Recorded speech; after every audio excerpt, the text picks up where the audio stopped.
हमारे समाज की बहुत बड़ी विडंबना है। एक तरफ छोटे छोटे बच्चों को लाड प्यार से पाल पोस कर बड़ा किया जाता है, वहीं दूसरी तरफ तंत्र मंत्र के जाल में फंसकर उन्हीं बच्चों को मौत के घाट उतार के उन्हें दफन कर दिया जाता है। नमस्कार, आदाब, सत श्री अकाल। क्राइम अभी तक के चैनल पे आपका फिर से स्वागत है। आशा करता हूँ आप सब अच्छे होंगे। दोस्तों, आज की जो सच्ची घटना मैं आप लोगों को सुनाने जा रहा हूँ, यह सच्ची घटना है मध्य प्रदेश के जिला अलीराजपुर की, और इसी अलीराजपुर के अंतर्गत एक गांव आता है खरखरी।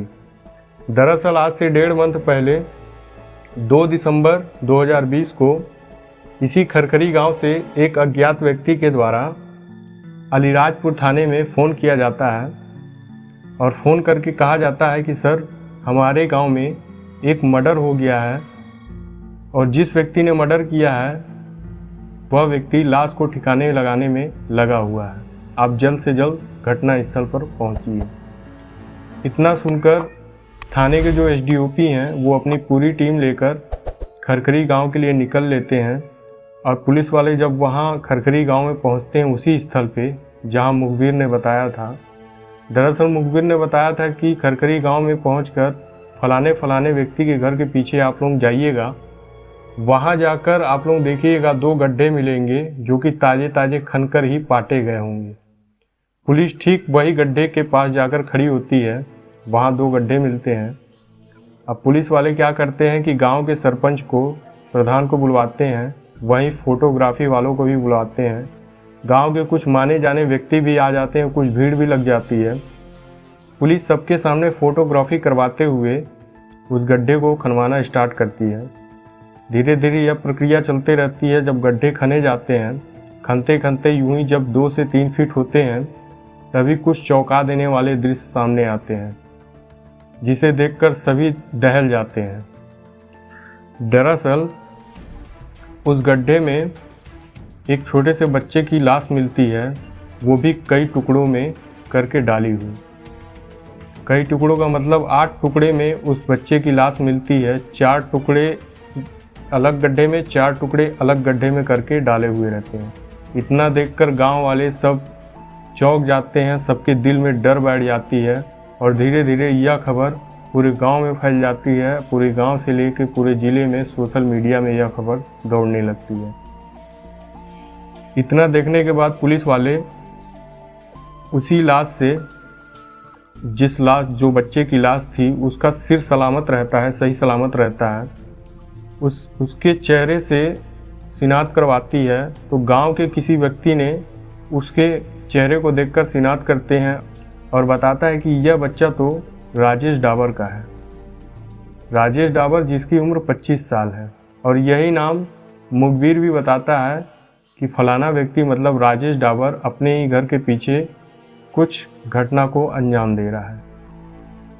इतना सुनकर पुलिस राजेश डाबर को धर दबोचती है और अपने कस्टडी में लेकर पूछताछ चालू करती है।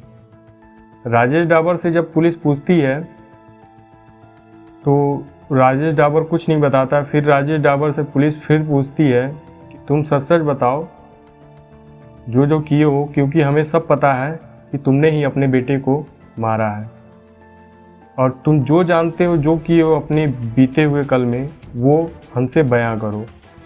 तो भी पुलिस वालों के सामने राजेश डाबर कुछ नहीं बताता है। जब 1-2 डंडे पड़ते हैं तो राजेश डाबर पोपट की तरह बोल उठता है। राजेश डाबर कहता है कि मेरे 2 बेटी थी और एक बेटा था, और ये जो चौथा बेटा था, ये जब अपनी माँ के कोख में रहता है, करीब 3 से 4 महीने का जब रहता है, तो इसकी माँ जो है वो बहुत परेशान रहती है, बहुत बीमार रहती है और कुछ अजीब हरकत किया करती थी। इसको देखकर मैं काफ़ी परेशान रहता था। यह दौर हर रोज़ चलते रहता था। वो हमेशा बीमार पड़े रहती थी और कुछ अजीब हरकत किया करती थी। तो एक दिन मैं एक तांत्रिक महिला के पास जाता हूँ, जिसका नाम ईडी चौहान है। वो मेरे से काफ़ी परिचित थी, मैं उनसे काफ़ी परिचित था। तो मैं उनके पास जाता हूँ और झाड़ फूँक, तंत्र मंत्र से झाड़ फूँक करवाता हूँ, लेकिन ये ठीक नहीं होती। यह दौर 2-4 महीने और चलते रहते हैं। मेरी पत्नी काफ़ी परेशान रहती है इसी चीज़ से। उसकी तबीयत ख़राब चलती है, वो काफ़ी अभद्र व्यवहार भी करती है। तो मैं बार बार ईडी चौहान के ही पास जाता हूँ। ईडी चौहान जब मुझे इतना परेशान देखती हैं तो वो एक सलाह देती हैं। वह कहती हैं कि अगर तुमको सुखी जीवन जीना है तो तुमको एक काम करना पड़ेगा, यह जो बच्चा है तुम्हारी पत्नी के पेट में, इसका बलि देना पड़ेगा, क्योंकि इस बच्चे के अंदर शैतान है, वही तुम्हारी पत्नी को परेशान कर रहा है। लेकिन इसकी बलि तभी दी जाएगी जब यह बच्चा जन्म लेकर 5 साल का हो जाएगा तभी। अब यह बात राजेश डाबर के जहन में घुस जाती है हमेशा के लिए, और राजेश डाबर अपने घर आ जाता है। धीरे धीरे यह दौर चलते रहता है। उसका लड़का जब जन्म लेता है, पैदा होता है, तो वो साल दर साल यूं ही बड़ा होते रहता है। बड़ा होते होते जब वह 5 साल का होता है तो भी उसकी पत्नी वैसा ही हाल करती है, उसकी तबीयत ख़राब रहती है और वो ऐसी उटपटांग हरकतें किया करती हैं।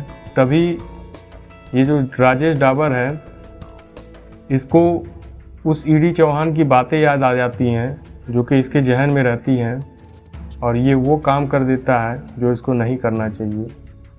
बताता है कि मैं अपने बेटे को एक कुल्हाड़ी से पहले गर्दन पे मारता हूँ तो वो फर्श पे पड़ा छटपटाने लगता है, और जब उसका दम टूट जाता है, जब वो मर जाता है, तब मैं उसके कई टुकड़े करके 7-8 टुकड़े करके मैं इस गड्ढे में दफन कर देता हूँ।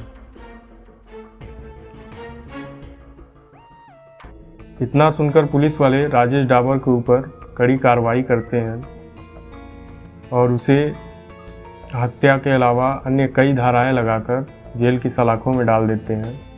हालांकि गांव वाले राजेश डाबर के लिए फांसी की मांग करते हैं, जो अभी फ़िलहाल चल ही रही है। दोस्तों, आज की डेट में ये तंत्र मंत्र अंधविश्वास में फंसकर न रहें, क्योंकि ये तंत्र मंत्र करने वाले ओझा और पंडा जो रहते हैं, मौलवी रहते हैं, ये हर किसी को अपने जाल में फंसाकर लोगों से मोटी कमाई करते हैं, और इनके जाल में फंसकर लोग अपना ही नुकसान कर बैठते हैं। दोस्तों, इस सच्ची घटना, इस कहानी को सुनाने का मकसद किसी को परेशान करने का नहीं है। आप जहां रहें सतर्क रहें, सुरक्षित रहें। मिलते हैं क्राइम अभी तक के अगले नए एपिसोड में। तब तक के लिए जय हिंद।